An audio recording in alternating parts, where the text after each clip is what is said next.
सुबह की चाय हो या बच्चों का नाश्ता, अब हर घूंट महंगा होने वाला है। देश के सबसे बड़े डेयरी ब्रांड अमूल ने एक बार फिर दाम बढ़ाए हैं और आम आदमी की रसोई के बजट को बिगाड़ दिया है। अगर आप कल सुबह दूध लेने जा रहे हैं तो अपनी जेब थोड़ी और ढीली करने के लिए तैयार रहिए।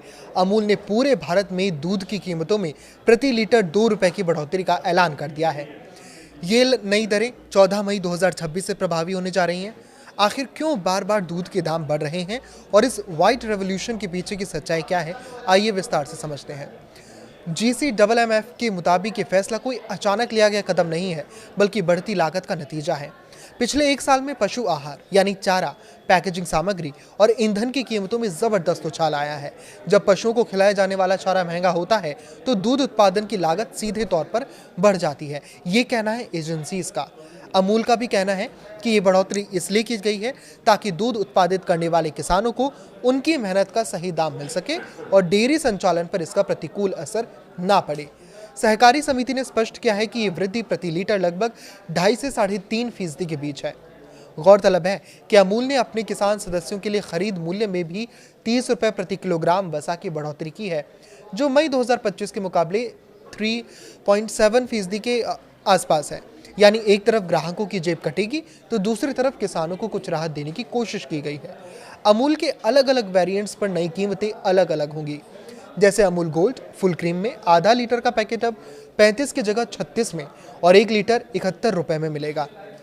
अमूल ताज़ा टोन्ड मिल्क की बात करें तो 500 ml का पैकेट 30 से बढ़कर 31 रुपए और 1 लीटर 59 रुपए में मिलेगा। अमूल गाय के दूध के 500 ml के पैकेट को अब 32 रुपए चुकाने होंगे। उसके लिए अमूल के भैंस के दूध की कीमत भी 38 से बढ़कर 39 रुपए के आसपास पहुंच गई है। बता दें कि इससे पहले 1 मई 2025 को भी दूध की कीमतों में 2 रुपए की ही बढ़ोतरी की गई थी। महज एक साल के भीतर दूसरी बार हुई इस वृद्धि ने मिडिल क्लास परिवारों की चिंता बढ़ा दी है। दूध जैसी बेसिक चीज़ों के दाम बढ़ना सीधे तौर पर इन्फ्लेशन को हवा देता है।